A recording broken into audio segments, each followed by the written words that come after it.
Hey everybody, this is Jason Boland and you're listening to the Bad Truth Podcast, and so am I. From the acclaimed Yellow Dog Studios in the heart of Wimberley, Texas, you're listening to the Bad Truth Podcast with your hosts Michael and Adam. I want to pan too, you know that? You know that right now I want to. Shit, now I'm going to pan just because everybody's doing that. Panspermia. Pamaruni, Pamela Anderson. A lot of Pam. Now it feels Pam special. spray. I bought a can of that once when I was in college. What was it? For eggs. Pam. Pam? Oh, yeah. The spray? Mm-hmm.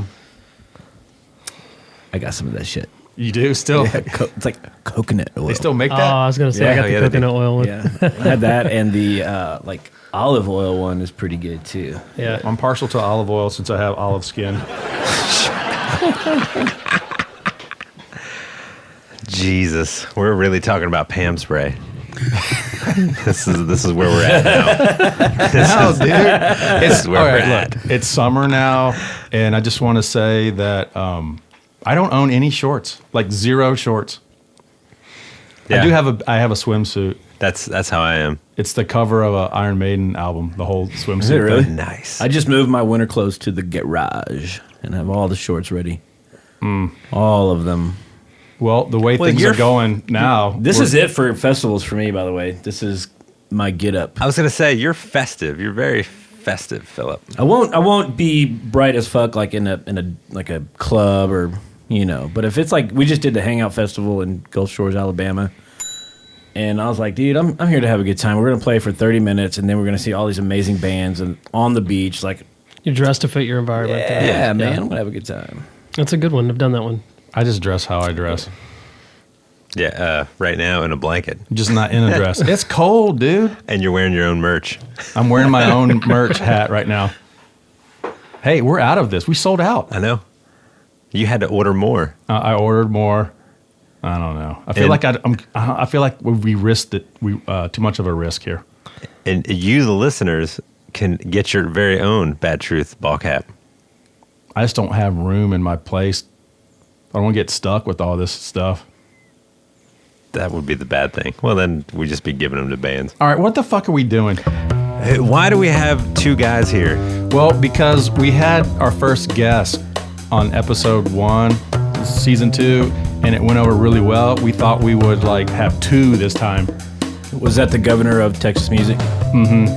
He was the commish. The commish. We got a lot of downloads on that one, so we're like, how can we make sure we don't get any downloads on our next guest? We wanted to have Mike's 2 like, guests. we'll have 2. They wanted to slam dunk it too, so they got 2. So, hello, Philip. Hello. Mr. Haney, we have him here. And then we also have Ryan Coggin. Hey, No No S. S. No S. Now on my phone it is no S. did you edit that out of your phone? Yes. Is Yeah. that common? Thank you. It's all the time. Really? All I the time. never thought that. It's Irish for no Dude. S. That's what Coggin That's a means. silent and not there.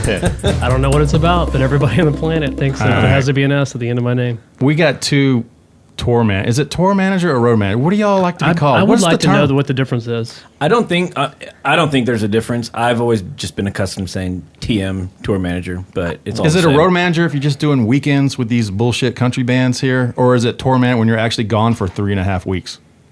I really don't think there's a Could you be a solid tour answer. manager like this weekend on the weekends, and then when y'all do like a 3-week run, oh, now I'm the tour manager? Well, I'll give you an. The other day, I just talked to somebody, and they go, "What do you do?" And it was the kind of person that didn't have knowledge of the road, so they wouldn't know what a tour manager was. And if they don't know what a tour manager is, they automatically assume that you're the manager and you're booking the tour and this and that. So I kind of just dummy it down. It's like I'm a road manager, or sometimes just I'm a roadie, because the conversation is just going to go nowhere anyway if they don't know what the fuck I'm talking about. So, but if you say you're a roadie, they go, "There's nothing to talk to this guy about," Ryan? Yeah. No clue. It doesn't matter No to me clue. either what I'm called. Technically, wouldn't it go back to what your rules were of the difference between a tour and a run? Yes. So, I remember listening to A that tour is 3.5 weeks. Yeah. At least. Would say 21 shows? Not 21 shows. Okay. But 3.5 That's 3.5 weeks from weeks. front house to front door to front door. Yeah. That's that's a fair. tour. You can have multiple tours, which are called legs. Yes. What was it, 2 weeks and under? Is that a run? Those are runs. Yeah. I would say a road manager does a run. Right. Now we're really being specific here. Well, then you'd have to call him a run manager because, hey, what do you do? Oh, I'm managing this manage tour. this run. Hey, what do you do? I'm a managing one-off this road. manager. I'm a fly date manager. Well, and it's harder to say, what are you? I'm an RM. TM sounds good, but you're an RM? Yeah. It's Sounds like you work at a that's hospital, weird. maybe. Yeah. Yeah. The wrong hospital. I don't know what that means. All right, let's talk Texas venues here. Let's just. What are we? Let's this- go we're into dragging it. already. Let's get this TM thing going on. All right. Venues. You know, I always talk about fake venues. That's my term, fake venues. And I think they're all fake venues, most of them. Yeah. But is there a real venue? Is there one? Can y'all give me an example of one real venue that y'all, every time you go there with the bands you've worked for, it's been great? First class, everything is laid out, everything's on time. It's just a great place, settling. I see you can't raise your hand. It's a podcast. You just gotta jump in there. Talk. Ryan, The what do you Moody, got? Austin. Moody. Yeah. So are we talking like United States or Texas? No, Texas. Let's keep it here. Moody's a good one. I mean, anything ran by pros, as far as like Live Nation, AEG, any houses like that, like House of Blues, those are always tight. House of Rules. Yeah, for sure that. But when you go in, you're going to come out with a solid settlement and solid numbers, and you might have to fight some egos and some rules. There's no mystery math going on right. at the Yeah, end of it the is night. what it is. Yeah. Yeah. Proper So, advance. Yeah. With those places. When you said Moody, you Moody's said super easy like that too. Moody's The Moody? Yeah, I mean that's it. That's the I- only no. one y'all got. Kessler, the Kessler in Dallas. Okay. That one. It's kind of a more of a listening type room, a little bit up 500-600 cap, but it's a great venue. So Is the that House the of one Blues. with the chairs upstairs and stuff like that? It's an Like, Oak Cliff, maybe. yeah. yeah. I've played there. Yeah, that's a great venue. Never It's just had a problem shame there. that those are the only two y'all can, the House of Blues chain. as far as good ones. and a couple theaters. So you're talking about just like settlement or No, just like a well-run, cool venue, not like a fake venue where you go in. Not like we're not talking like the Wild West Midnight Rodeo type where you just go Yeah. in there, you just want to kill yourself and everyone in Most there. most theaters in major markets are going to be a pretty There's- good experience. Yeah, I've there's found. going to be an outside party handling that stuff, but when you get to like the locally owned, small honky tonks in towns, you're dealing with like a mom and pa kind of stuff, and you're sometimes on a napkin and a pen, and those situations, it is what it is. You're not going to go in there and change No. the way they do things, and I can bring my fancy Master Tour software and say and enter the numbers, and it's just gonna take an hour to explain what I'm talking about. So Yeah. I've sat in Wichita Falls. I sat in an old broken. It was pouring down rain, outdoor show. How is that a city? Yeah, inside a walk-in cooler that didn't work. Like teaching this person how to count money and how to settle, and it was just money sprawled out all over the floor. And I'm writing down on paper. And They took but you math know what? out You of need to get school. your money, so you'll settle however it needs to happen, man. But as long as you know you're not getting screwed. Yeah. All right. Well, there's plenty of fake venues. I'm sure there's been some nightmare. I don't know if you guys want to call out places. You can name a city if you want, or if you don't care, call out the venue because I sure have. Like, what's the worst venue? Like, you see it on the schedule back in the day when you guys were doing like Texas country thing. Now you guys are doing rock. You're all in a whole new world now. Yeah, man. But there's it's got to the be a same place shit, where you're different like, smell. oh my God, how is this on the schedule again? I swore I would never come back here. Midnight Rodeo for me, for sure. I mean, after all the years and if there's a consistency there of, it's plainly obvious that they're there to sell the beer, because once you get there, it's just you're on your own, and there's so many rules, and it's shitty, and the settlements are always off. I mean, like the Z-tape is saying this, but here's a Explain to our correction. listeners what Z-tape is. Z-tape is when you close Including me. out when you in sales and you close out all the teal, the income from the night, and your cash register. This is your final report. This is how many you sold, and here's your grand total.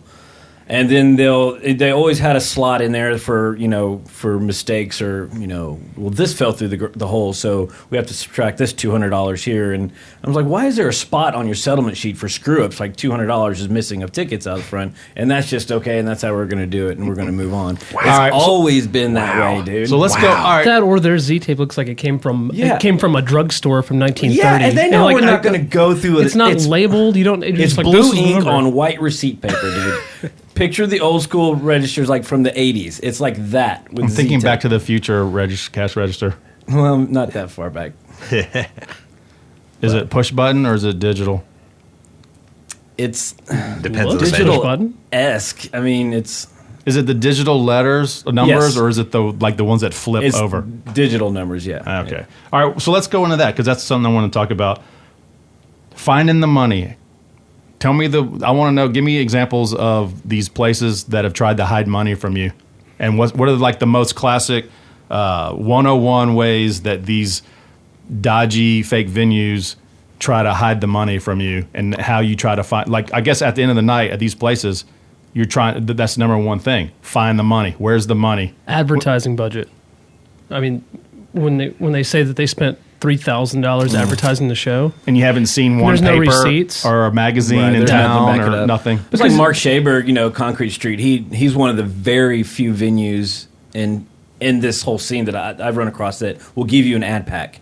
Yeah. The actual receipts from everything they spent, the actual advertisement clips, and so he's verifying with you every penny where it went, and he's verifying like here's the receipts, and that's great. That's what you're supposed to do is get an ad pack and proof like that, but which is pretty standard in a real venue, but Yeah. a lot of times people don't even know what that is. What? It's on Yeah. there. So they're just trying to say we spent $3,000 on advertising, so they want to just take that off the top. that's That's how it goes. But you just want to make sure that the $3,000 was accounted for and spent. Yeah. Well, it was a handshake deal, right? If you're getting We a don't have certain a receipt. percentage after expenses, yeah, and then you go your expenses were, part of the expenses was $3,000. Well, that's a lot less Or- money that you're going to get. I've seen like charges for like a forklift, $250 for forklift rental, and there's not a fucking forklift on site, dude. A forklift, Adam. yeah, Yeah. I was gonna say a friend of mine has. Is that cartage? What is that? Yeah, there's shit. A friend of mine has. I think he sold out the inside of Stubbs 4 times, and I guess I'm calling it out. And he sold it out 4 times, and they've now, and it was a door deal, and they were taking out, I think he said $400 for advertising, and he was like, "That's cool, but can you show me the receipts on this?" Like, Yeah, look at the what's- marquee, Yeah. dude. It took a long time to put those put letters those up there. letters up and stuff, and I was just like, and it's a simple thing, and I've seen it on the bigger scale on big tours where it's just like, show me the receipts. Everything's cool if you can show me the receipts. Yeah. There's And no so backup. how do you count for if it's a sellout or how many people were actually there? You have no idea. I mean, you can't sit there with a clicker. Like, where are the ticket stubs? Or, I mean, if they didn't have ticket, they just cover at the door for, if you're dealing with that kind of thing at that level. You have no idea. if you go in and it's sold out, then you already know if it's a 500 cap room, then you sold 500 tickets. End of story. You could settle before the show even starts. But a lot of those places will have But, another yeah. 100 people in there that they don't tell you about. Yeah. That's the part. So unless you have somebody on staff that's going to do that, then you just have to take everybody at their word. Has that ever come up where, like, I know it's sold out, but there's more people in here? Yeah. Where's the money for that? Yeah, I've seen that happen. I was gonna I've say, chased people down, but I mean, how have you had to deal with venues that I know what the cap is, I know this, and you've seen that depending on the band, there was a different cap of, like, okay, this venue holds 650, but for some reason now with this other band I'm here with, it's 750. yeah, something or like that. how could people keep holding like the new attendance record? Well, is it sold out or is it not? Are you at capacity or are you not? Yes. How do you keep breaking attendance? Are you getting like the okay from the fire marshal today? To tell One all of a more sudden, person. Here's 1,000 more seats. Yeah. It's always Weird. questionable too when the numbers are real convenient. Yeah. You come out Oh, of the yeah. back end on expenses or whatever, and it's like, we spent exactly this much on that. It's zeros at the end. You're like, Yeah. that's weird. That's so convenient for math. But Yeah. I wonder how that happened. Well, the reason why I have both of you here today is because you have done a lot of tour, road managing, blah, blah, blah. But I don't know if the listeners know what bands you guys have worked for. So we should probably start there because y'all have done different levels and different bands. So, Ryan, what do you got for me? Just a few. Just a few. Worked with Bart Crow for about a year and a half. Applause. Texas scene. Yep. Hayes Carl, on and off for the last 4 or 5 years. So that's kind of more the Americana. That was a lot of fly dates. A lot of fly dates, a few international things, out of the regional, that I was in before that. And just recently got off a 5-6 week tour with a rock band called Nothing More. So Okay. totally different deal. Totally different. Totally different. And, Phil? I mean, well, on the business Oh. side, no. Right. It's all the same. It's all the same. But You're still trying to find money production, even at that level? You're still trying to find money at the end of the night? Oh, or yeah. no? It was advertising Really? every night. That was my question. Wow. Because the way the deals are structured on this particular tour. So it's not changing then? The level is different. The venues are different, but the money is still funny. It could be All right. occasionally. And Phil? I was with Eli Young Band for Never heard of them. from 06 to March of 06 to just of January of this year. So I was with them for almost 11 years. Started off front of house, and I took over TM and front of house, and then when I left them, I was just doing tour managing. And now I'm with a rock band called Missio from here in Austin, doing tour managing and front of house right now, and they are also on the same management, with the same management as like EYB and Okay. Josh Abbott, Kaleo, another rock band. That's convenient for you.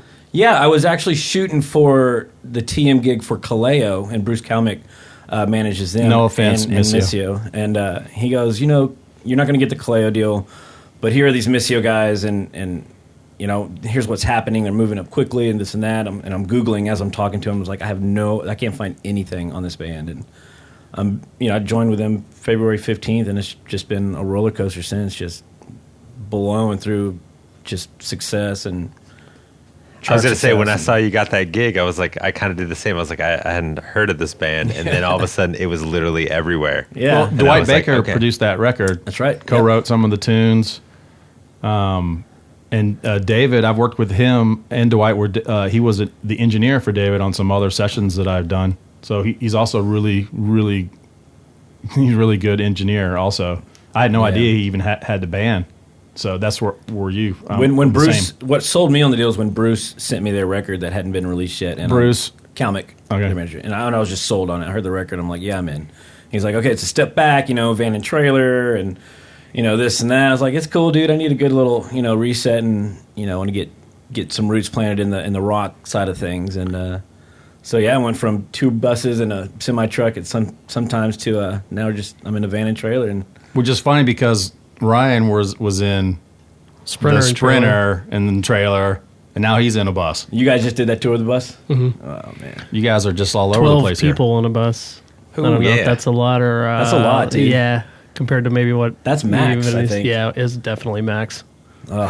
What's the worst? Okay, let's wrap this finding. I thought there would be more ways they would hide money from you guys. I was kind of hoping for something like crazy, some dude putting a gun on the table, or having to go call the artist or having to call the manager at like 4 a.m. Hey, dude, we're not getting the check. The guy said, hey, I'm going to mail you a check later. Or there's definitely been moments like that where it has been hard to get the money, but nothing like extreme or threats or anything like that. none of y'all ever had to leave without a check or the money? I don't think I ever did, dude. I don't. They always had. Not without an agreement worked out. Right. You know what I mean? It's like, okay, maybe I've been in some situation where you're supposed to pay me tonight, but something flopped, it got canceled, this and that. I understand that you're going to mail it or work it out with a booking agent, so I'm leaving. But I've never been blatantly told, no, I'm not going to pay you, or have not been paid, I've been told twice that I wasn't getting a portion of the money. I got like 3/4 of it, and then had to go home without the rest. And I had booking agent on the phone, had manager on the phone. This is at 1:00 in the morning, waking them up. This was in the middle of the Texas? night. One was in Nashville, Ooh. and then the other was in Texas. Yeah, at a fake venue. Fake And you know what? venue in That Texas. reminds me of one festival I did with EYB in Utah, and Florida Georgia Line was headlining. And Never this is heard of when Troy Johnson was touring with them still. And something had happened the day before. Toby Keith had headlined this festival, and nobody showed up, and the promoter had like flopped on deposits, and people weren't getting paid. So Toby had told his people, was like, I'm not going on stage. And this is before showtime, like very close to showtime, until paid in full. So like his agent was out there with a trash bag collecting cash from every vendor out there until he got to a certain point, and then they did the show. So we had an agent at that time that worked at the same agency, and he calls me. He's like, get paid up front or don't dump that trailer. I was like, oh, man. And I've been told that before, and it's a very tough situation to be told that and to actually implement that. So, and I go, and I know the promoter. Thank God I knew the promoter. And he's like, here's what's going on, dude. And I was like, well, here's where I am. He goes, okay, well, we've been collecting cash from the vendors for you guys, and here's this money. But he goes, but Janet Kramer's up before you guys, and she's not going on until she sees this money. Will you guys let us give her this money so she can go on, and then we'll collect more for you? I was like, yeah, dude. Like, and I'm sitting in a room with like cops and lawyers and promoters, and like me and Troy are like, well, we're not going to be the guys to say no and let the festival just flop because of this. So yeah, fucking pay Janet Kramer, and we'll just cross our fingers to hope we get paid. And like by the end of that night, beer. Yeah, by the end of the night, I think the promoter was escorted off property by police. Troy Johnson was like they tried to sue him, and it was a mess, dude. But I got my cash, dude. If the trailer's dumped, that's a show. Yeah. As far as the band guys are concerned, like the artists may not get paid, but once you're there, I need to get paid, dude. I'm there. Sorry. Yeah. We had to hold off on, when Hurricane Ike was over Texas years ago, we were in Jacksonville, Texas, I think, and it was like right over there, and this guy would not cancel this festival. And nobody was there. He probably didn't have insurance. Probably not. But the roads, like there were trees on the road. DPS shut the roads down to get in there, and he just wouldn't cancel the show. So our agents like dumped the trailer, show attempt to make this show happen. So we dumped the trailer. We left it all cased up, and we rolled it into this barn, and the walls are like swelling in and out from the wind. And like there's a tropical storm on top of us. And around 8 o'clock that night, I think he finally called the show. Thanks for having us dump the trailer. Yeah. By the way. Yeah. Had fun. To do it to show attempt that we were there to do the show and we would have done the show. One of the bands I'd recently worked with talked about a festival recently where they were the guys the promoters were trying to get the two headlining acts to cancel because of the weather. So they wouldn't get hit with the cancellation because of the weather until lightning struck close enough that the promoter was like, okay, now we legally have to call it. But they were trying to get it so the insurance they wouldn't get hit with their insurance. They were trying to get the band to say, no, we're not going on stage, and that way the band cancels rather than That's clever and shitty. I was somewhere where, bad weather was coming, and the promoter was like, we trying to do the show or whatever, but the bad weather was really coming, and I literally saw Pat throw his cup of ice up in the air and call it hail. All right, show's canceled, hailing. We got out of there. I don't know. Shit. All right, let's move on here.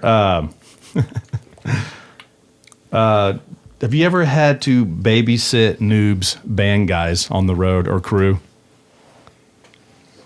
You're in a band, you got a band and crew dudes, and there's always that one guy that doesn't read his day sheet. He's like, why am I making a day sheet? Doesn't know where he's going, doesn't know where he's doing.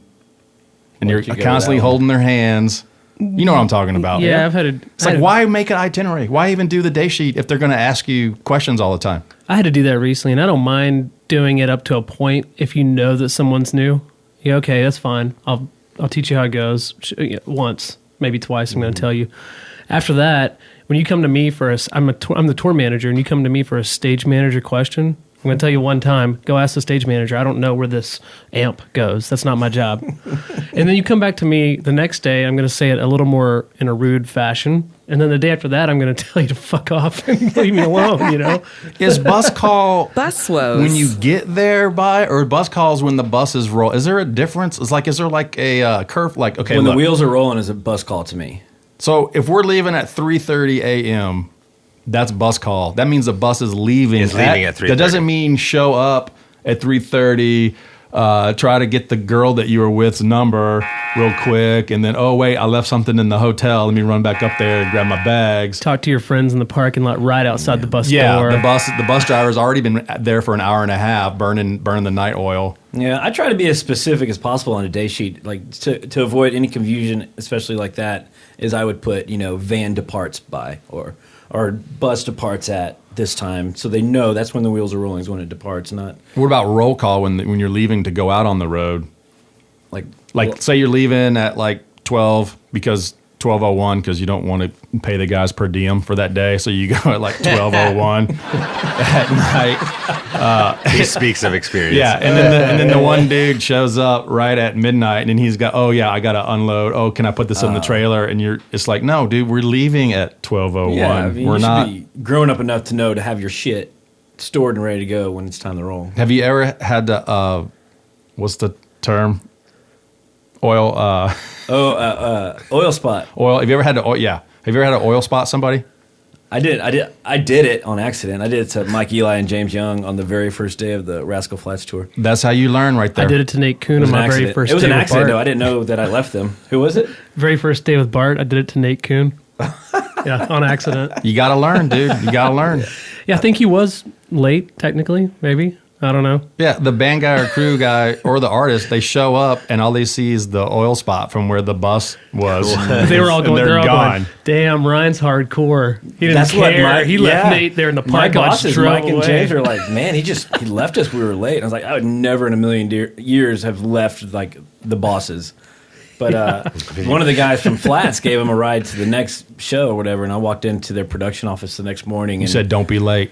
Well, they didn't know who I was. One of the three Rascal Flatts guys was in there, and I was in there to get like passes or something. And I looked at the Rascal Flatts dude. I was like, "Hey, dude, thanks for giving my guys a ride last night." He's like, "Yeah, man, whoever that tour manager is, you need to fire his ass." And he was being serious. I'm like, "Well, fuck, that's me." Yeah, you're like, still here. all right, I'll fire me. Boss man was 5 minutes late. We're rolling. Yeah. Never mind. Yeah, I've known people that've been oil spotted before. The old rule was if you're on the bus, you're supposed to put your laminate on the bus driver's seat. If you don't see the bus driver in the middle of the night, like bus stops at the C-store or whatever, truck stop in the middle of the night, he doesn't know who got off or not. So you put your laminate in the seat. That way, when the bus driver is ready to go, he sees laminate, he goes, "Oh, I know somebody's not here." Otherwise, he's just going. So that's how most people get oil spotted, which is not good. That sucks too, because bring your phone in. I mean, yeah, the one guy that doesn't get his phone, he just goes in there and go to the bathroom, doesn't remember to get his phone. and whose phone number do you have memorized? Like mom's? Nobody's. Who are you going to call from a payphone? You got 411 and Where are you going to find a 911. payphone? Where do you find that? Yeah. Those are the only two numbers I know. What do you do? You're screwed at If that we go point. dark, if all the power, everything goes, like, a lot of people are screwed, dude. I'm thankful that I know how to read a map. Because when we go, What do you think people did in the 80s? yeah, we read maps. Well, we grew up in that perfect time. They faxed contracts. We're the perfect generation. We got to do half of it before the internet, and then the other half of our lives. So we can with act like old internet, farts so- when we're old Dude's farts. getting change But we out know of his how to pocket survive. to dial on a payphone to call the bus driver that doesn't have a phone. Yeah. There's no way to contact the bus. You're totally screwed. They don't know where you are. Yeah. What do you do? Try living in the 80s in high school, like trying to find parties. I don't know how Separated you. from friends. It was over. It's either you're invited or you're not going. Yeah, you're just looking for a beer can trail to find out where the party was. There's a bunch of cars feel like there. I've done that There's before, some beer man. cans. Me and my friends, we actually thought we were going into a party, and we actually walked in the house thinking it was the party, and it was a family eating at the table. And instead of turning the way we came and go right out the front door, we panicked and kept going. And so we walked all the way through the house, out the back door, and came Some back Ferris to the Bueller shit. outside. We were like, "Oh my god." 80s, dude. How did they tour manage in the 80s? People got Bag left. of quarters? Yeah, you had to stop and payphones. Yeah, Did you write a letter to advance the show? Or was it all by the phone? you had to use a real map, dude, to know where you were going. Yeah, and you'd actually have to do fax machines. I've talked to a couple of old school faxes. guys and fax, 16-page contracts. Nope, mark this out, send it back. Nope, mark that out, send it back. God, man, A we map got it on made. paper. Yeah. No, what? You didn't know if there was traffic or an accident or nothing. You just driving into it. Well, yeah, you did because you had CB radio. The bus driver always had CB. And I remember having to print out, MapQuest maps Oh, yeah. before, Yeah, I did you that could one. use a GPS just like that.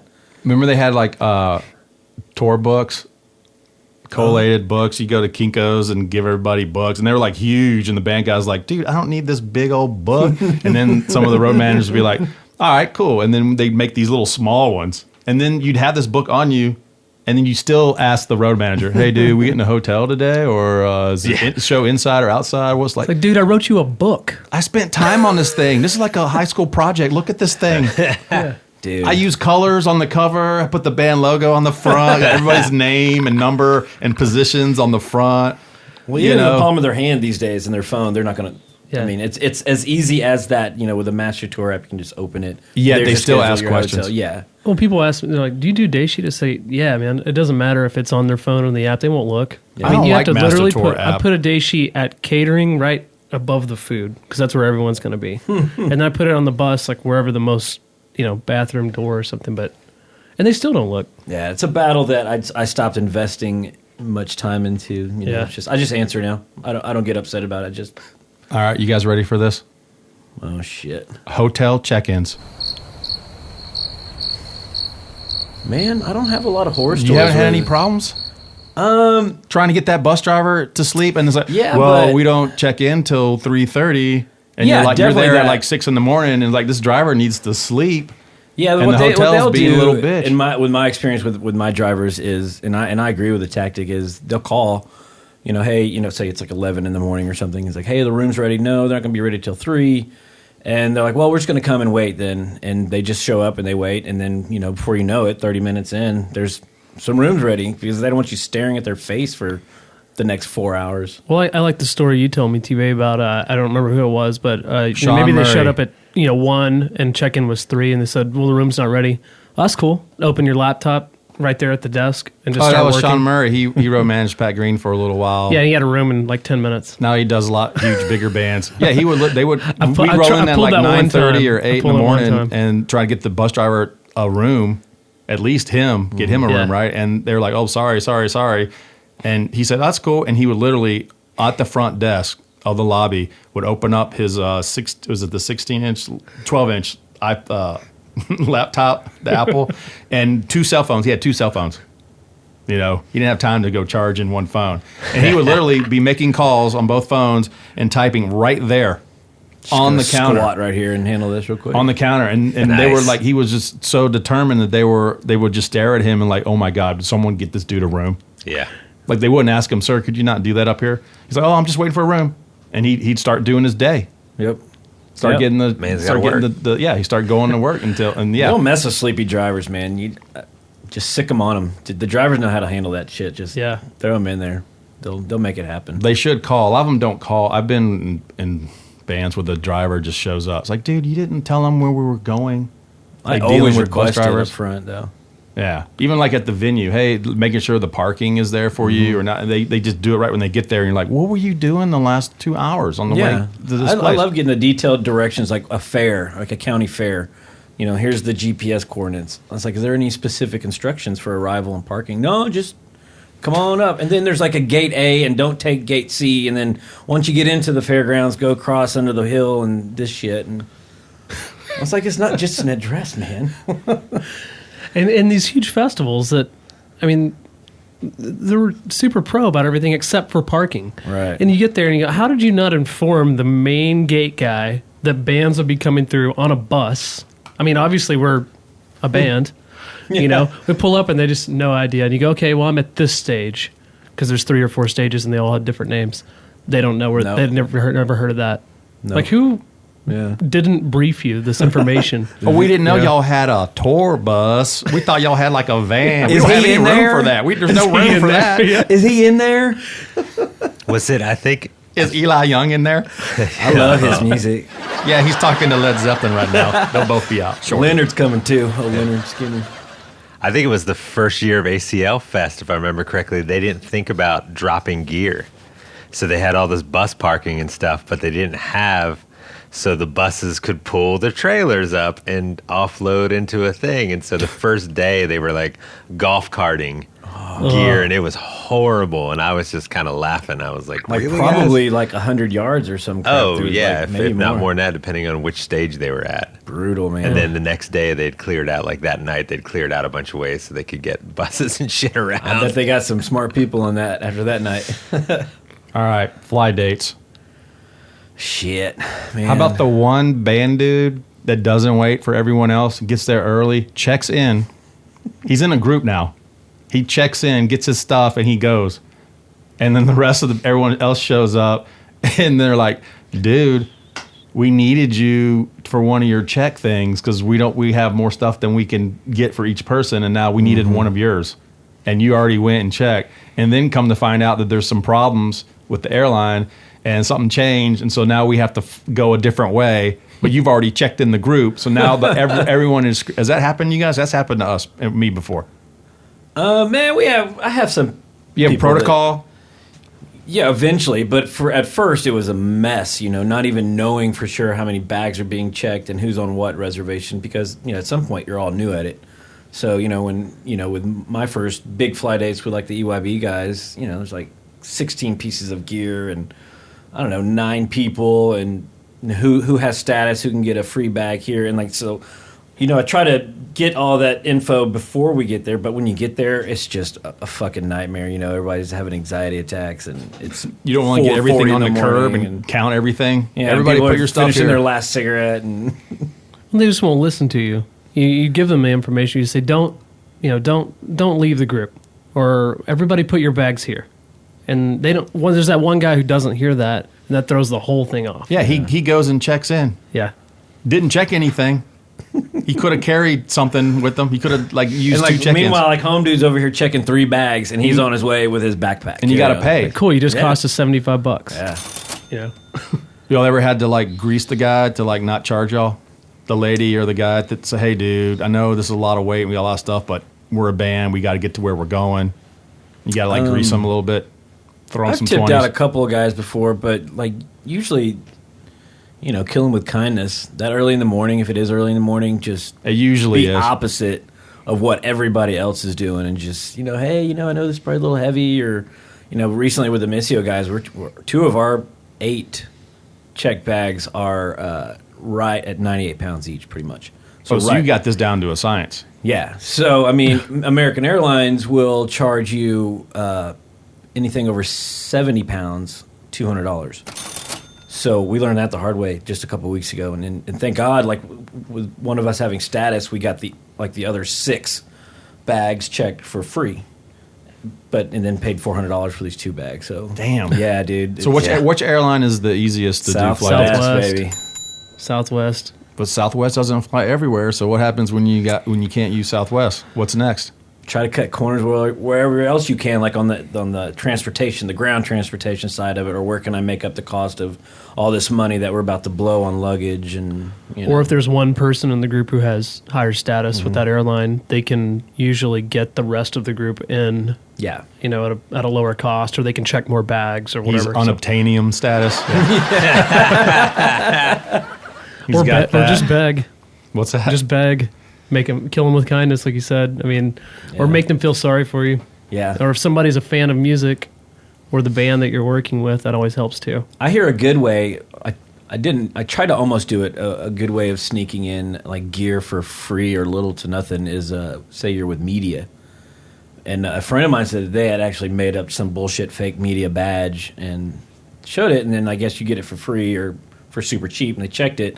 And the other day we're checking in all these gears, and she's like, "Oh, you're media," and I'm like, "Yeah, we're media." And we're going through the motions. She's like, "Okay, I need to see your media ID." I'm like, "Media? We're not media." Shit. Some fake media thing like BuzzFeed. Yeah, we're social media. Yeah, make up some shitty laminate with, Who makes laminates anymore? I gave up caring. I don't even want to get into credentials and security and shit. I did that on the last podcast. I got it all out. I don't have anything left. On the I feel good about what I said. one? Oh yeah, I destroyed it. Wristbands and Oh yeah, I did meal hear that tickets. part. Yeah, no one wants that. All right. So, as far as today's state of affairs, is being a tour manager enough to get a gig, or do you have to be the all multi-person? You have to do everything. You got to drive. You got to set up gear. Is that what we're coming to now? You got to run sound. You got to do everything. You can't just be a traditional tour manager anymore. That's my personal experience. But what are you doing? At the moment, I'm tour managing, guitar teching, and apparently cleaning the bus. I'm a maid. Yeah. What's a bus? Amongst other things. We're renting a van still. You got to clean the van. No. So it went from guitar changes to guitar teching. That always. Yeah, I'm not a guitar. Once you open the door, dude, that's it. Yeah, you give, the water doesn't stop rushing in. The water rushes right. all the way in. I was going to say. Right. You got to be careful what you give them in the beginning and what you say you're capable of doing. Mm-hmm. You got to tell them. You got to be vague. Yeah, you got to tell them just enough to get the gig, but not. Like I said, what happens when they find out you sing? Wait, can we edit that out? Yeah, I know. Oh, really? All of a sudden, you're that guy with the headset mic on the side of the stage. Yeah. Doing guitar changes, Yeah, singing so harmonies what at do the you do? same time. You're not just like handing out day sheets on or programming Master Tour. When I first got into it, I was a sound guy, and then EYB hired me as a sound guy, and then I took over tour management. And I did both until we got to a point with their success where I had to be in two places at the same time. So we hired a front of house engineer, and then I just did TM for the last several years when I was with them. But now, I would say no. Stick to what you want to do is what I would say. But I think you definitely need to play the game a little bit and give it a little bit of wiggle room.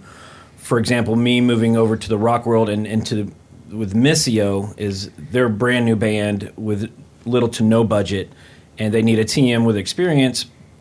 And I just happen to do front of house also. So we've worked out like a handshake kind of deals. Like when there's money, we'll get a front of house engineer for you guys. But until then, I got this, and I think you need to give a little. But I think every band is on a shoestring budget these days. I don't know if it's just new bands. I think every band is cutting corners these days. Yeah, the money it's definitely is helpful. up. I mean, you're going to have a gig if you can do more than tour manage. I mean, the bottom line is anybody can learn how to tour manage, but if you can have another set of skills, that definitely will get you in the door for a job quicker. I think being good at doing fly dates, that seems overly stressful to me.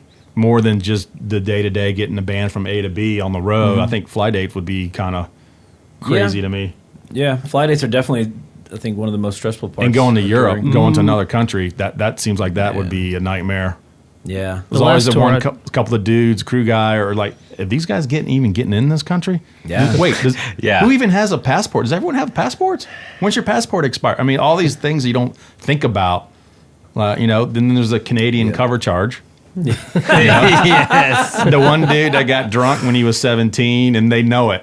Yep. Yeah, man, it's crazy what they care about. I mean, I'm glad, I don't know. It's just crazy what they care about. I just get so nervous when I cross the border, and I haven't done anything wrong.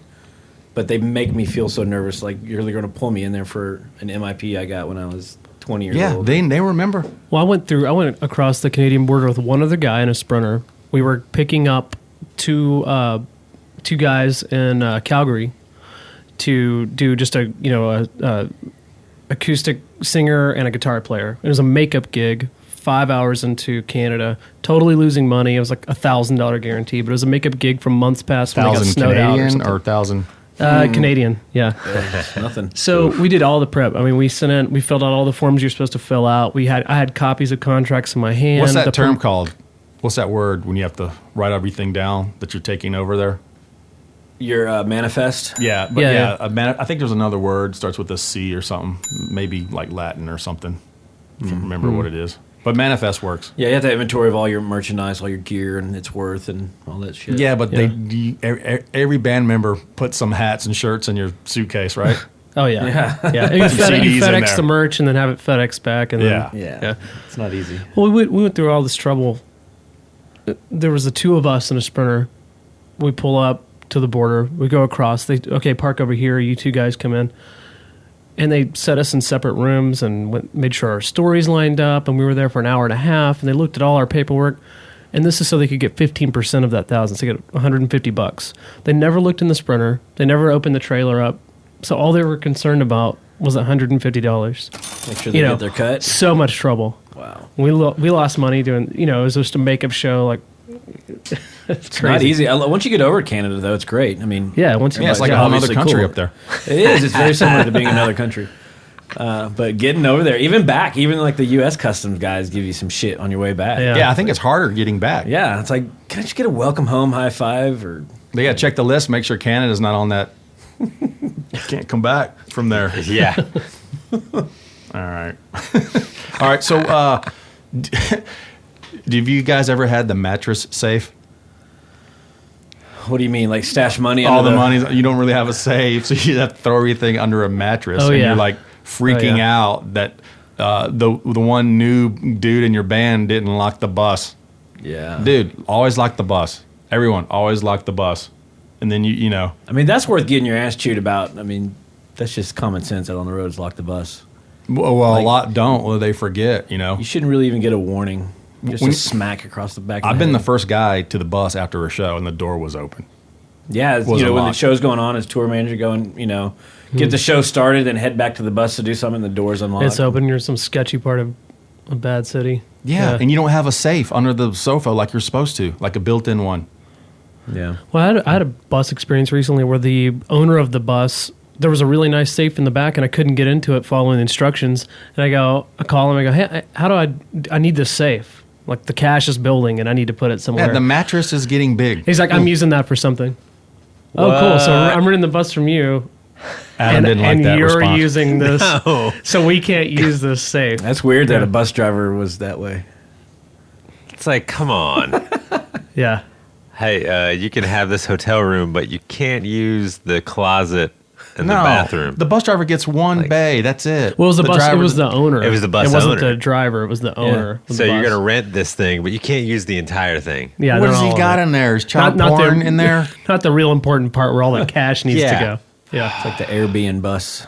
Like, I think they still live here, but we're going to sleep here. Yeah. So how y'all getting the money? I mean, the money's building up if you're on a really long run. Well, they're not going to tell their secrets, so they know, oh, shit, when this band comes into town, we can rob them this way. They're not going to get robbed, but it's like, you know, it's the thing. Like, I always wonder, like, well, if there's no bank that they have, they got to do it somehow. I recently just bought a money order and just mailed it to their business management. Oh, okay. So there's ways to do it. You know, the EYB, they had a safe in their one of their buses. So, but they got to the point where there was really no cash. So Yeah, it was all check. And Yeah, there's really click. yeah, Yeah. Well, there may be like merch stuff. I'm getting merch cash at the end of the night. Really, it's pretty much always check settlement. Oh, that's what or the boss man wire, uses but- to go buy stuff and go to dinner and, you know, Yeah. hey, can I have $300 of that? And you're like, dude, I'm supposed to report this. I mean, what do you? Yeah. Yeah, they think that's sign their this piece of paper, dude. You could take as much as you want. Just sign Yeah, this the receipt. boss man thinks that's just part of his. It's like it's the very first thing you report to business management. Yeah. It's like take a picture and email it right then. Yeah, that's the boss per diem right there. Yeah. This is off of me. Yeah. It's signed. And Yeah, how much we got in there in merch? Blah blah blah blah blah. All right.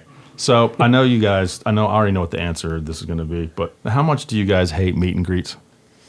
Do you hate meet and greets more, the fan meet and greets, or the corporate meet and greets, like at a county fair when every person from the fair wants a signed picture and a poster? I hate the corporate more.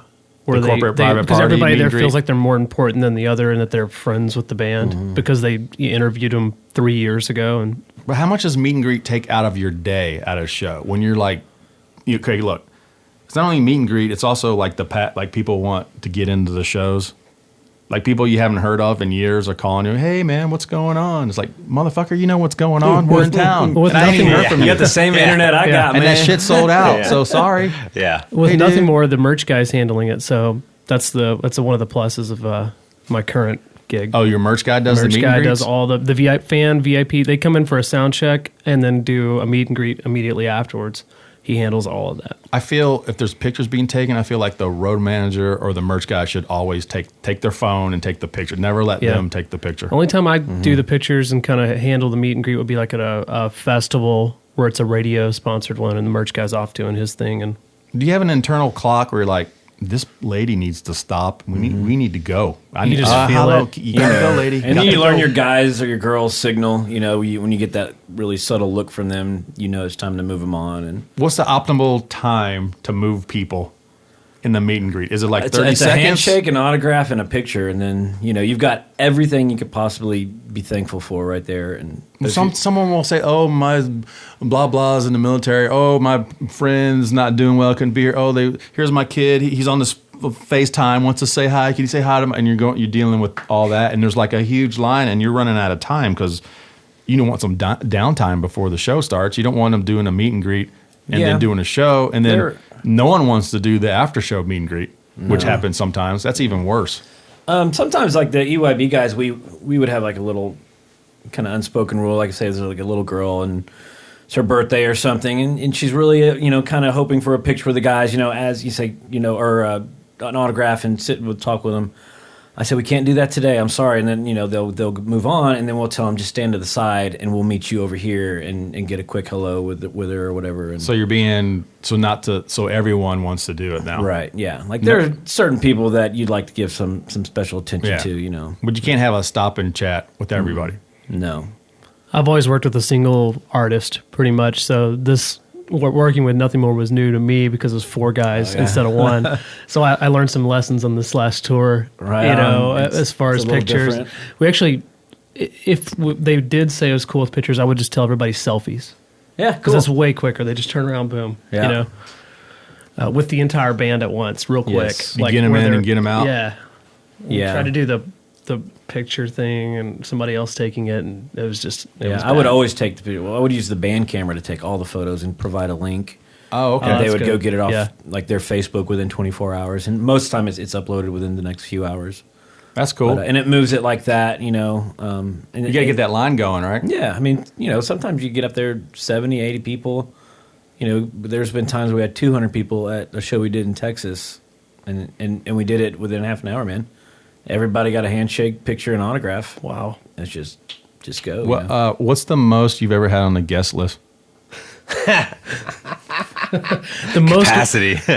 for me, it's Moody because most of the artists I've worked with are from Austin or this area, and that one they're you know wanting their mom or their dad or their wife or whatever to get. We a didn't sell certain out Moody, particular but we seat. sold out backstage. Yeah, that for me, I don't know. That was probably 70, 80 people, something like that. Yeah, the one insecure band dude is taking a picture of the backstage crowd to put on his Instagram.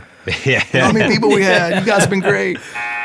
Man, we've had well into over 100 on a guest list. I mean, I think the biggest one we ever did back in the day was Midnight Rodeo here in Austin. Oh, Here God. in Austin, yeah.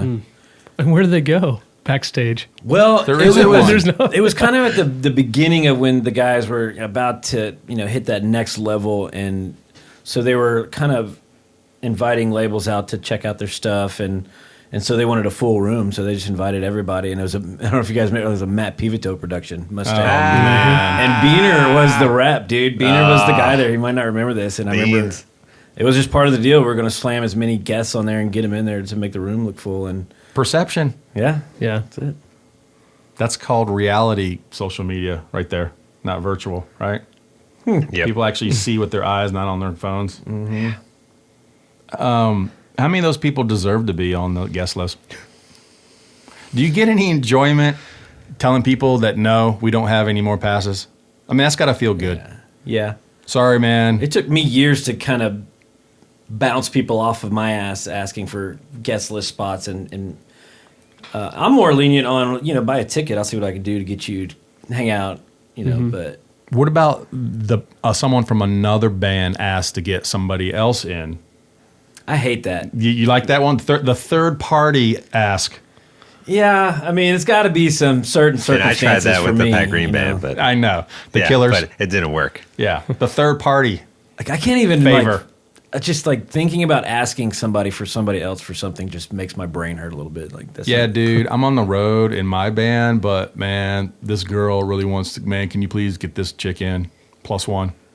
all access. That's when it really, you know, throws my head for a spin. It's like, and you know, you get her some VIP. It's like, who's watching her, dude? I mean, Yeah. who's going to be backstage slapping her hand from eating all the hamburgers and shit at catering? We used to do, you would write the initials of the band person whose Yeah. guest was on the silk. And so if something went weird, they would go like, oh, that dude got that person in. I'm going to have a talk with that guy. Yeah. Hey, dude, who's this person you brought back here is like drinking everything, causing problems? I got Didn't even watch talking the show. to by, you guys know Jeff Jackson, Gary Allen's tour manager? Oh, yeah. We, EYB toured with him a million years ago, and so we were kind of new to the arena kind of level stuff, and Jack Inger was on the tour. And we were going through Omaha. It was one of the first 2 dates, I think, and one of the guys' family is from that area, and he had some friends on the guest list and VIP, and that's when I first learned about the initial thing. Jeff Jackson did it. And so after after our show, he pulls me into his office, and it felt like going to the principal's office, and he shows me this pass with the initials of so-and-so on it, and he's like, this person kept crashing Gary's meet and greet, and I know it's your people because here's your name and here's this, and he proceeds to give me a nice lecture. He didn't like rip me a new one or anything, but he put me in my place, and I fixed it, you know. It matters. I learned a lot from JJ, man. Yeah, he rips Band-Aids off. That's why I like him. Yeah. Yeah. He shoots you straight, you know, without being a prick. You get the one Not like you. You get the one That's all it was, nice was talking one, to, yeah. and then if I have to do it again, it's going to be a totally different. You're probably right. Attitude. Yeah, he probably gave me that one chance, and I didn't. Yeah. So have you ever Screw it had to up. go up to someone backstage and just rip the thing off? Hey, you're out of here. Sorry. Yeah. One of my last shows with EYB, a place up in Uvalde. That must have felt great. It feels really great when you're right. And it's like I've given you all of these instructions and all these, second chances, and it feels really great. It's like this is your last chance or your final chance, and you rip it off. And I did. Yeah, that's one of those small town venues again. That well, that's how we've always done it. Well, that's fucking cool. So now we're doing it tonight. Guest list, dude. That's got to be a drag. That takes up your whole day. Takes up like your stress reserve too. It's like You're getting like little silk things for the passes, and you're like writing names. You're running the stuff up there. People calling at the last second. I You're gotta at get this list. capacity. The guest list is full. Yeah. And you have to make this guest happen. It's like, Yeah. shit, dude. I mean, that's when it pays off to kind of go into a venue right at the top and just be charming. Be good, be nice. Don't be grumpy like the house crew probably is all of the time. Yeah. Kill them a little bit of kindness, and then they warm up to you. And then, I mean, these days, dude, it's just if you subtract the being a dickhead out of the equation, you get a lot further in what you need. Yeah, you start the day off without being like that. You're going to have to ask for those favors, especially hometown gigs. You suck it up. If you're in a bad mood, suck it up. Walk in there, ear to ear grin, and it pays off. In my experience, more often than not, it pays off to be the cooler head. One of the band, as soon as you wake up, one of the band dudes is already pissed off about something. Just start asking you 1,000 questions. Like, dude, can I at least get my coffee first, man? Take a piss. Oh, that was my thing with bus drivers, dude. Like they've been up all fucking night, driving through the night. Not talking to anyone. Yeah, and I get up and it's like, hey, this is what's wrong with the bus, and this is going on, and hey, what about this, and where are you going for this, and what do we do here? I'm like, dude, I'm like, standing I still here in my have underwear, fucking dude. I'm about to eye take a boogers. piss. I don't need this right now. I hate the one guy on the tour that's always going to beat you to the punch by about a minute. Like you're about to send a group text or announce to everybody that this is where you go, here's where the bathroom is, here's the Wi-Fi, whatever. And they always beat you by 1 minute. If you just wait, like it's my job to give that information. Will you wait? Just wait until you see it. And if I'm you don't guilty see of it, that. at a Adam, certain are you? point- Yeah. No. Dude, everybody I can know do you your are. job better until they have to step up and do your job. Then Yeah, I don't what? want to have Then any what, part dude? of road managing. I don't want to. That's one job I don't want to have. I don't It's want to a hurt good cats. pain. Well, here's my question. I would just leave people on purpose just because I didn't like them. So I've got Hey, we need a new drummer. I've got a tour manager question for both you guys. And say I'm somebody that has no idea what a tour manager is, but I watched a lot of Behind the Music, and it seems like all tour managers ever do is hand out backstage passes to pretty girls. Is that true? And how often do you guys do that? Adam wants it So to that's be what, true. yeah, that's Before what you you answer. experience or witness. No, I just I saw that on Behind the Music a lot. Our most behind the music's about 80s rock. Yeah, that- back then I especially. think so, dude. That was That's their all- number one job. That's all they ever did, really. Those was- kind of passes have nicknames, but I'm not going there. I'm sweating under this blanket right now. Oh, really? No, I don't think it's like that anymore, man. I mean, it's so difficult to let some venues let you have guests backstage in the first place, and the last thing you're going to do is spend a all access spot on a Rudy Poo. It's Wah, wah. like, man, I got like a mom and dad out there that can't get backstage. I'm definitely not letting this skis ball up in here. Yeah. Have you ever had to fire anybody?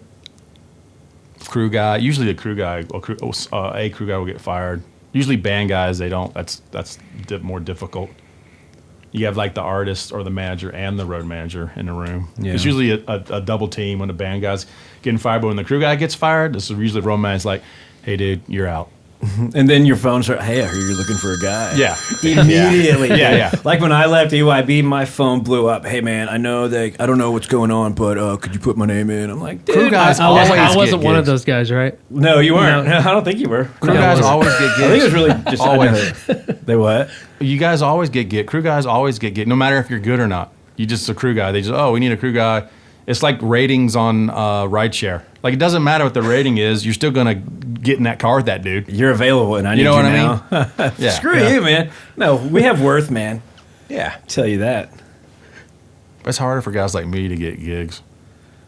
Why don't you call me? Why don't you be a tour manager and somebody will call you? Yeah. I can wrap cable. I could TM and just what you need to do would be a TM bass player, dude. I've done that. Dude. Yeah, you have done that. Mark McKinney, right? Yeah. Yeah. Whatever happened I to remember him? that show, Dixie Theater in Blowmont, Texas. Upstairs. Yeah. I thought I coined that term. Maybe that's It's Blowmont. There was a time. I never heard that. I'm not sure Blowmont? if you. I'm not sure yeah. if you remember the staple gun war at the end of the night. That was that night. I had Staple I had gun? marks in my legs from getting stapled all night. I forgot we went through that phase. God, so Y'all were stupid. stapling each other? Yeah. That's just wrong. It's probably not. It's probably full of infection too. Was it your from your road case, your road managing road case that Which you is roll usually in? clean all the time. So yeah, what about it? Hey, dude, I just got this new gig. Can y'all roll the bus and trailer by my storage to get my massive road managing case full of nothing? Guilty. I have been guilty of that, but it was kind of like loaned to me this massive, like clamshell, huge case. But that's it was ridiculous. It's got tape in there, staplers. And now I get around with a backpack. Like Yeah, we're doing that's- all these fly dates, this month, and don't even carry a printer anymore. Just Do a road backpack. managers need a huge road case now? I just need my printer. That's all I need in my backpack. Yeah, What's the best printer to get right now? The Canon Canon. IP 110 or 100. IP 190. Yeah, Yeah, With something the like ink, that. how many ink cartridges? I just you ordered a get? new one today. That's why I know. Oh yeah, they're the most reliable. I've gone through a couple of different brands, but Canon, the IP 90. Is it whatever Bluetooth? It is Bluetooth and like Wi-Fi. You can slam that thing around like a piece of And y'all are Mac gear. guys too, That's right? Yeah. Mac laptop. Have you ever just Oh, yeah. not use a laptop, just use a an iPad instead? No. It won't I work. tried it for a minute and like it was just it Doesn't wasn't- work that no. way. You got to go back to the laptop. Yeah, 2 screens if I can get away with it too, like an external screen. Mm-hmm. I could just knock out a. Ryan, you have you did Interesting. homework, dude. You have like a whole notebook Yeah, and there. I've hardly looked at it, but I Do you need enjoy- to, is there something on there we I need was, to I was know? getting frustrations out. Well, you were when telling gave me some about- things to think about. You were trying. Someone was saying they were trying to do an itinerary to everybody, and the dude had like a flip phone. Didn't have a smartphone. Some bus drivers are like that. So you still. had to, like- I don't do that text and stuff. Yeah. You had to like email the dude. I've had to show a few bus drivers how to use their iPhone that they have, but they don't know how to use it. Look, here's the map. Let me push that app button for you. Old school dudes would drive up there with their laptops on the floor or sitting on like something to raise it up with like a Google Maps thing running on it. And then they're trying to show me I'm in a hurry, and they've got their Rand McNally map out, Randall and they're McNally. showing me the best way to get there. I'm like, dude, I don't have time for this shit. Do not care. But here's when we need to be there. So Yeah. however you want to get there, bro. Their only job is A to B, but yet sometimes they still can't. I've seen road managers yell at the bus driver before. You guys ever like, dude, like trying to get into New York? Yeah. They keep missing the exit. Me and bus drivers, dude, I have a thing. Can't I get fired into New one. York. I've had 2 like threaten to fight me. I had to call police on one because he threatened to kill me. They go after man. There's a certain time with EYB we toured so hard, dude. I remember one year we did like 220 dates. Ugh. Yeah, and you get a bus driver that's doing that stuff back and forth across the country and up and down. And like they're going to lose a little bit of their mind, and because they're like the one guy that can't break away from their job to get home to take a break. So I mean, you've got to, not spoil them, but give them a little extra every once in a while, keep their sanity. Fly their wife out, and love them out a little bit because I've had too many bus drivers lose their shit on my ass, and it's just. Well, you probably had to fire a bus driver before one of you guys know. Have you, I've had like, really y'all good never luck with answered bus if y'all have drivers. ever fired anybody. I've been lucky. You never On fired mine? anybody? Nobody? I fired 2 or 3 drivers, and a merch guy. You get tattoos of like bus drivers, like on your like Little teardrops. like a World War II plane. Because all bus drivers is like a hieroglyph of a bus. If I was like any ancient Egyptian and I had to make up a hieroglyph of a bus driver, they all have the same physique, no matter if they're skinny or tall. They have the high stomach. Like the stomach is Well, I not guess low. because they It's sit. because the way they're Just- sitting all the time, all that fat from the C-store crap that they eat, it all rises way high. So their stomach starts Flying like J. it's like busting out the bottom of the rib cage, but doesn't go down below. It's their road stomach. They have Yeah. like their human stomach, and then they have their road stomach sitting on They top have a of high that. stomach. It's a high stomach. Road reserve. And that would be my hieroglyph. It'd be like a little stick figure with the 2 feet facing the same way. And you're like, oh, honey, that's a driver. That's and a it bus would driver. it would look like a pregnant woman, except that it would be a lot higher. I'm picturing like a snowman shape. Yeah. person. Scientists trying to figure out 1,000 years from now, like what that was. It was a bus driver, dude, about to get fired. To get fired.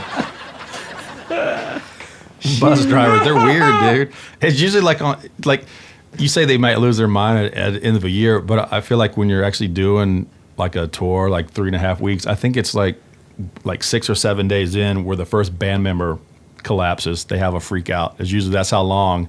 Everybody's cool, and about like 6-7 days in, you'll have that one dude that like freaks out over someone ate his cereal Or something everything crazy. pisses them off. Like, Yeah, it's like, and you're don't like, go oh, near that person Yeah, it's like, today. oh God, here's Yeah. this is the first level here. Dude, And I'm you not get going to used to pretend that. I haven't had that moment or moments like that before. It's like, don't fucking talk to Philip today, dude.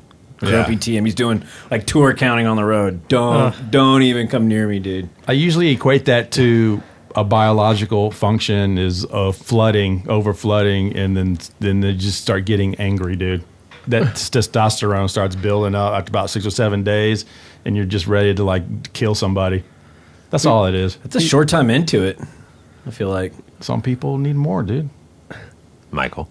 Yeah. Yeah, if you guys be doing your job better and picking out the right girls during the stage, we wouldn't have band dudes freaking out in a week. You need a personal assistant, I think. I need a lot of things. I don't know if personal assistant is the right thing. What, Adam? No, nothing. Why do you get the special room? We're all in here, and you're all in there. Look, just judging us behind a That's what glass. I think too. It's like we're like in a huge limo right now. Yeah, I'm the driver. Yeah, we ain't I got any literally wine. We am. got nothing to drink back here. This is a bullshit limo ride. Wow. I thought there'd for sure be some Lone Star beer or something. I know. There's Coors Light in there. I think Adam needs to TM this We have shit. nothing. Yeah. This is our second guest episode. We have nothing for him. I'm engineer on this thing, so. Y'all have anything y'all want to get off your chest while you're here? This is your chance. Oh, man. I Now, want keep to. in mind with the premise of this show, Bad Truth, is that her name?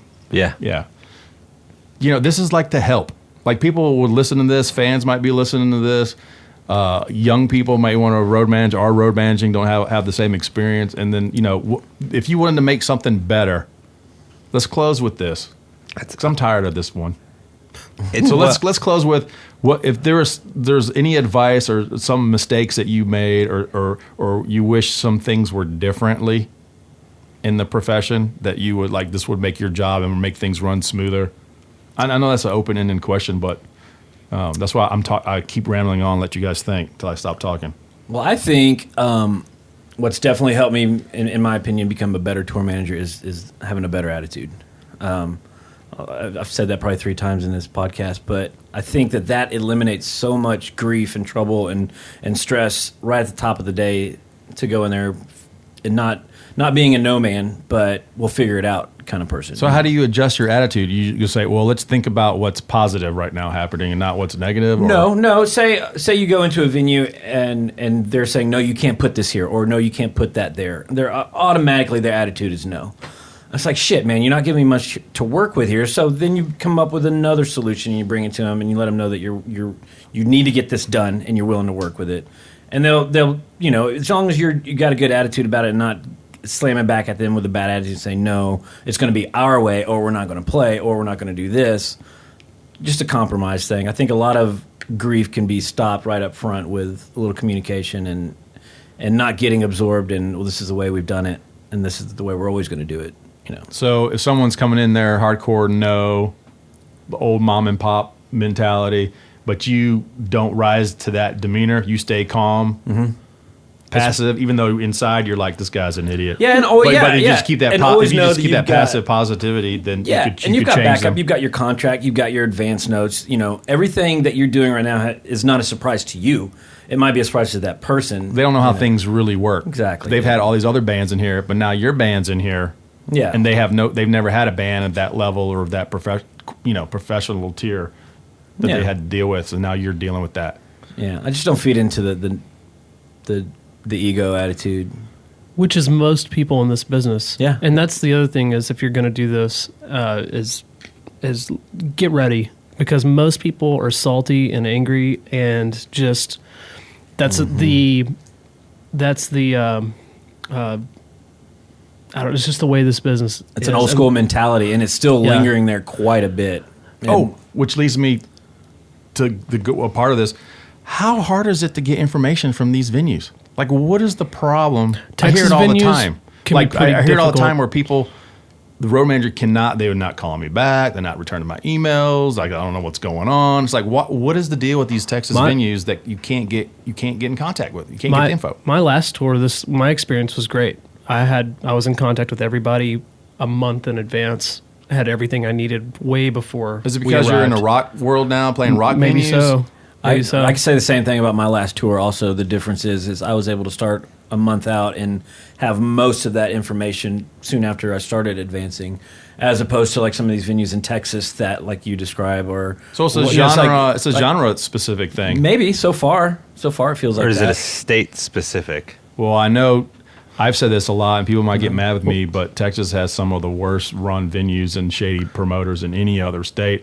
And that's just from listening to different road managers I've had throughout my career and playing all over United States, like And- several Well, times most over. states don't like have their- I hear them talk about how great it is to be out of Texas to play a real venue for once, and these guys were great and had union hands, and everything was all laid out, and they were excited that we were there, and they wanted the show to be better. They didn't put all the onus or all the pressure on the band to bring a crowd. They were like, their venue was proud of their venue, and they wanted people to come to their venue also.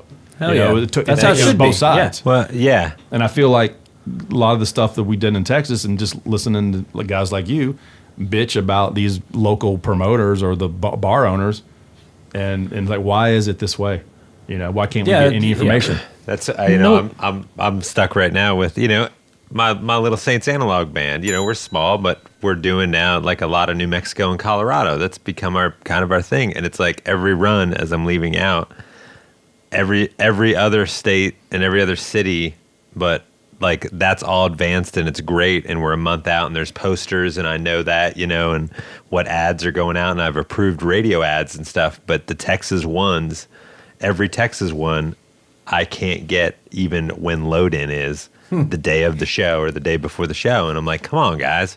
Yeah. Why is Taos and Red River and Denver all fine, but I can't get Lubbock? No Or- other state has its own music scene just for that state, and the vibe of this music scene is kind of the good old boy mentality. We're talking Texas country. Texas country is what I'm talking about. But even a lot of the venues that have rock bands or Yeah. whatever, but also have Texas country bands, that mentality has rubbed off on those venues a little bit.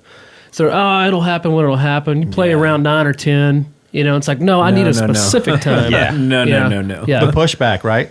This is the pushback. It's just kind of, it's kind of cool because the state has its own scene, and there's people who do really well, and they never leave, and there's all these venues that they get to play, but at the same time, this You know what they air don't about do? it is kind of bad because they think that nothing else exists outside of Texas, and they're like the only. I feel like they're the only genre or scene that could throw another opener, and like, oh yeah, by the way, there's Yes. a local dude that's going to play tonight. Also, I was like, when's he going to play? 30 minutes before the doors open, or you can't just throw people on the bill. What are you going where's to tell that me money about going? this? Is this pushing everybody back? Yeah. Like, Who's paying them? Well, yeah, not me. Where's he going to set up? Or recently had a club in Austin that we played that apologized after we got done playing for not advertising the show because they didn't realize we were as good as we were, was what they told us. Because I walked in and they had given us a poster I was surprised about a month out they'd given us a poster, and I walked in, I was like, so there's no posters that you guys made and designed on the walls at all. Thanks, guys. Hey, sorry, man. You guys are really good. That was in Austin? Yeah, A-Town. that's disappointing. Yeah, really. Live music capital of the world? No. It's festival. Festival capital. That's true. So So trying to get in touch with these people, that's just a drag. Because I'm that one band dude, like, hey, dude, I'm a grown man. I need to know what's going on. When are we playing? Was this show happening, or when's load-in? Because this is a close show. I might want to drive myself. Like, what are we doing? Man, I've called them. I can't get any information. So that's happened a lot with you, too? Yeah, even like when my EYB days, some of the biggest shows, like, hey, here's what I have. And I've tried to get the other info, but here's what we're going to go with, and here's what my gut's telling me is going to happen.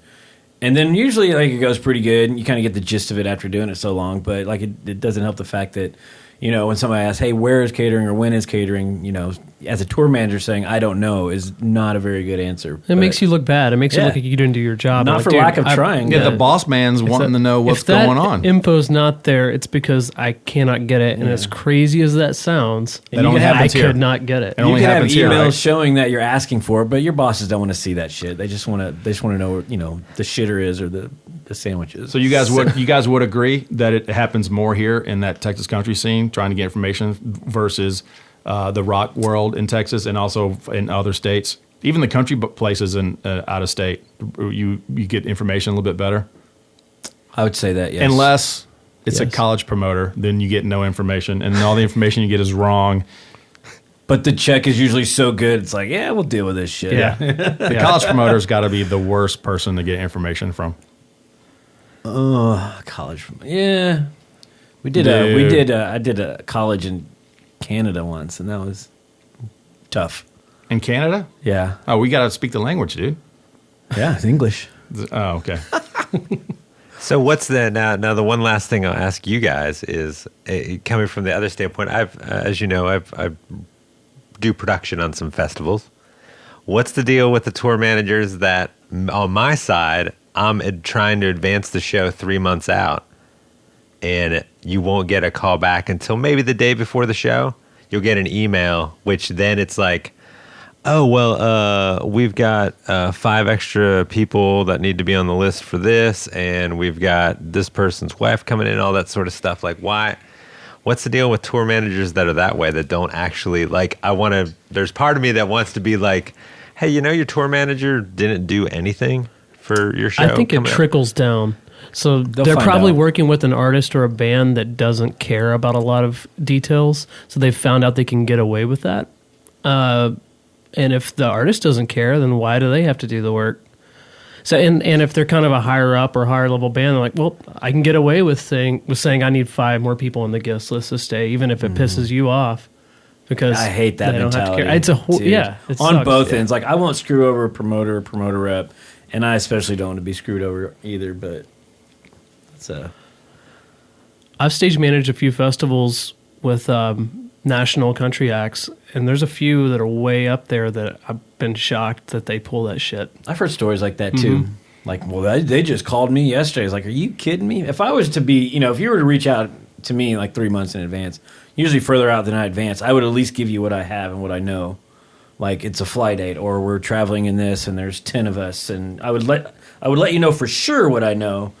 But, like, there's some stuff that you don't know that far out, like where you're staying or your ETA. But, yeah, there's always some kind of bit of information a tour manager can get you that far out. I've been a part of something where the artist was booked as a 2-piece acoustic, and less than a week out, it became a full band, like 9-piece band, and we made it work, but it was funny because they were booked in the slot they were because they were the 2-piece acoustic, and then all of a sudden they just decided the festival they were playing, oh, you know what, we want a bigger band for this one, and we made it work, of course, because we want the fans happy.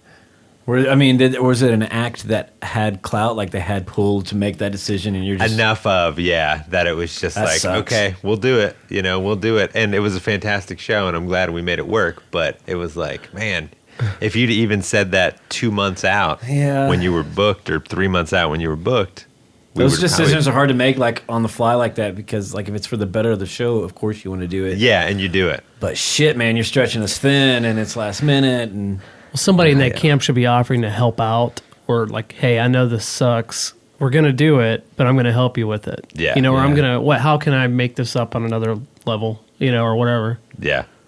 I got another question. Yes, sir. What's the crew hierarchy? Would be like totem pole? Yes, it's like road manager. Then what would be next under that? Your front of house guy? Front of house guy, monitor guy, or is stage manager above front of house guy? Well, I don't know, because sometimes, bands have stage manager, production manager. Let's do if they have, let's forget the production. Let's just do like stage manager, front of house monitor, maybe a tech, and lighting guy and a merch guy. Where do those go in line? Where do you think? My last tour was tour manager, obviously, then production manager, who was also the front of house, then stage manager, who was monitor guy, and then LD was the way it went for me. And then merch? And then merch, yeah. Are we all agreeing merch is the bottom of the barrel here? Merch is an entry-level position in most cases, I think, but I think it's an important step if you're wanting to do more than merch. So if you want to tour manage, definitely don't bitch about doing merch at first for a while. So it's a gateway to like a good, better job. I think. If the road manager's our not merch around, guy- is the front of house guy take over? Like if something happens and hey, he can't make this show, does the front of house guy have any say so? Can the front of house guy tell the monitor engineer or the stage manager or their tech dudes what's going on? Or he's just his own job. There's not really a ranking thing. It's just a position. I was lucky, all my over a decade with the EYB dudes in the crew there that everybody just did their job, and it was so rare that I would have to tell somebody what to do because everybody knew that it was their job and they needed to take care of it, and they don't need a babysitter or anything. And because I always feel like a monitor engineer wants to be the front of house guy because he thinks that's a more higher paying job, that's a better position. Or he may have that position with somebody else when he's touring with a different band. This is the only one he could something. get this one. But to me, I think the monitor engineer is really important. For sure, and I don't know a whole lot of modern engineers that are like waiting to get that front of house gig because I think it's a different Is there a pay beast. scale? Is there a difference between front of house and monitor engineer? Is there a pay scale? If there is, I don't think there should be much. So you've never seen before? On that standpoint, I've seen usually the monitor guy is the higher paid one Than the front of house guy? Huge tours, because they're the ones that like front of house guy can have a bad night and get through the show, and a monitor guy will get fired immediately when he has a bad night. And if their ears are fucked up. So I wonder if it's more money or more pressure. It's more pressure to be a monitor guy. I do know on that side of things. So it's on a big tour when you've got even multiple monitor engineers doing sections of the stage. I've got 3 guys, you've got 3 guys, sort of thing. Like Toby has one guy with one console in his mix, and then there's another guy with another console with the rest of the band's mix. So it's that's a role that I used to be a pretty decent monitor engineer back in the Wedges days, but I don't think I would want that kind of pressure on me these days.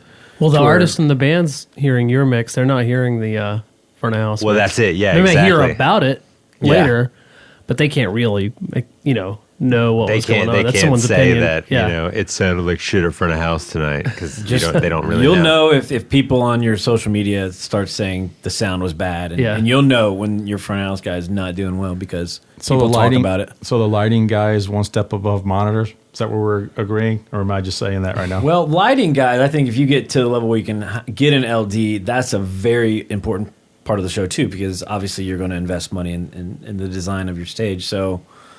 So he's a glorified merch guy. If a lighting guy came up to me after the show and said, "Dude," and I watched the entire show, I nailed it. Or he said I had a bad night. I was like, really? Because it looked cool as shit to me. Like things were wiggling and flashing, and I could see. Like, what did you do? Like, I wonder if anybody in the audience is like, "Did you see that moving light like turn purple instead of blue?" Yeah, that's horrible. Remember when it went to black and they started the song? He didn't have the lights back on a split second. Well, those moments, yeah. But, how do you judge a light guy? Like, nah, he's terrible. I guess it has to be something pretty obvious. He forgot to turn the lights off between the songs or something. It's or probably noticeable. They're like the IT at your job. Like no one knows what that guy does or what he's doing. He's just you there. Need him, You need him, but you don't know why. He's just there. Like, no one can say whether it's wrong or not. He's like, move. The light guy. And the good LD will have a lot of say-so in like set design, risers, and stuff like that. So but what happens when you get the merch guy that has an opinion? Hey, I think we need to expand. We need some lights. We need a road case for this merch stuff. Well, good. I mean, being proactive is always good, but Yeah, but he's not paying for any of that. He's just making suggestions. that's how it goes until you got to fork out the money. It's all. I mean, great you never to seen a merch suggest. guy show up with his own merch cases. I suggest Missy will get in a bus Yeah. tomorrow, but that's not going to happen. Suggestions, kiss my ass. Do you want a bus though? Do you want to? Would you? Okay, for the longer drives, yeah, like the 500-mile drives, kind of. Well, you can beat rent a up, but bus for those, can't you? If the touring is logical. It's worth saving the money right now. Yeah, So, it's more 'cause worth to you get making that income. money instead of spending on the. Do you want to sleep or do you want more money? You can sleep when you get home. It depends on the situation. We got a tour coming up where there's long drives in between, and it's So that's called bonding. I've done enough bonding on the road, so How's your touring going, Michael? Dude, I'm saying no all the time, man. call me. No, don't call me. You done with it? You done touring? Well, if it's the right band, I'll do it. So I just don't want to feel just like- play just to play. No, I have taken sub gigs. I'm doing one this weekend. Did one last weekend. I'm doing another sub gig with Pat Green again, and later in a couple weeks. I It went out sucks to Lone learning Star your Jam old the songs other day. again. It sucks learning your old songs. Does Like it stuff not that come you- back to you? No, it's the stuff that you actually recorded. Damn. Like it's easier to learn a bass line you didn't record because you don't really give a shit about that. But like when you've been actually playing the actual thing that you actually recorded, you don't learn it as a song. You learn it as memory. You just play in the parts. And so if something happens or you freak out and forgot what you have done because it's been so long, you're kind of lost in the song for a second because you didn't really learn the song. You just That's not how it worked back then. only I one that guess. understands this is Adam probably right now. Yeah. Oh, in this room. yeah. So that's what's hard is like relearning your old bass lines. That's a Yeah. tough one for me. And then wonder why you played that. Yeah, like why the hell why like could I do that? I hear most bands are moving to bass tracks now anyway, so Yeah. Well, that's dude, I want to do tracks everything. Okay, there's this drummer that recorded himself with lights and wearing stage clothes in the whole drum kit, and played a whole set, and then he used that as the backdrop behind the band and didn't go on tour with them. He just got paid from that tour. Like he made a deal with them, and they just the band the guys were out front, and then and he was just on a screen in the background playing. It was all synced, but it was a video of him playing the That actual is- songs and the actual drum sounds. I've never heard of I that. haven't heard of that one either. There are a few bassless bands going around That's right now. genius. That's why I said that, because there really are baseless No. bands going The around. baseless bands suck. we had that conversation yesterday in the studio about how many bands are going baseless now. That's wrong. That's dude. weird. It's Yeah. heartbreaking. I mean, especially for some of the Bass is what old-timers. makes butts move. That's what gets people excited. Well, it ain't the bass is still look at there. me It's just solo. the bass player is. Oh, the being- bass player's gone? Yeah. Yeah. It's fake bass. Yeah. Fake bass, Well, faux bass. It's shitty, dude.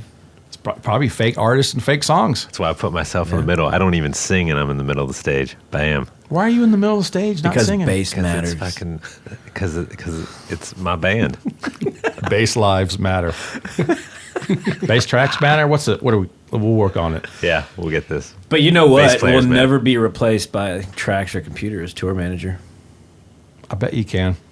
I was talking about. Hold on, tour- let me like- start this program. I'll start an app.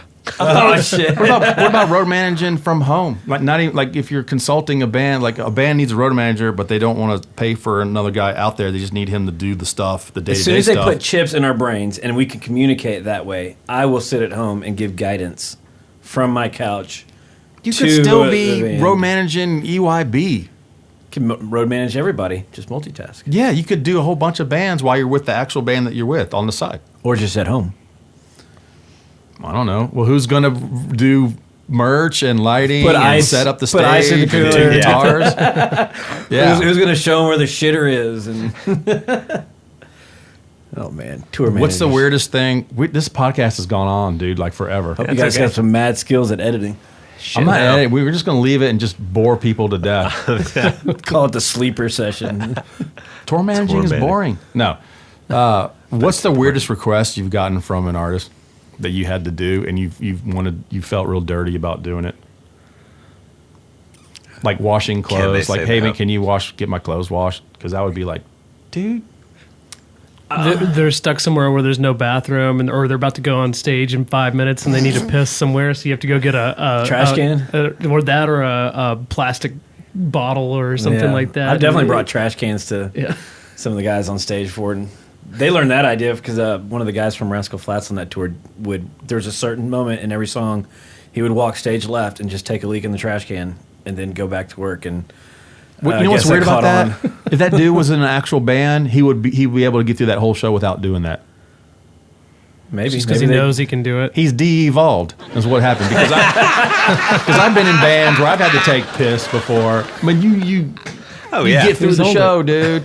Dude, I played where I had the flu and like snot is like dripping down onto my bass, onto my hands, on the floor in front of me, just pouring out of my nose. And I'm trying to play a show, and like people in the crowd are like looking at me and just like it's pouring out, dude. It's gross. And I got through that show. Well, I've had times where it's like second song in, you're like, oh god, my bladder's about to explode, and then by the end of the show, you don't have to piss anymore.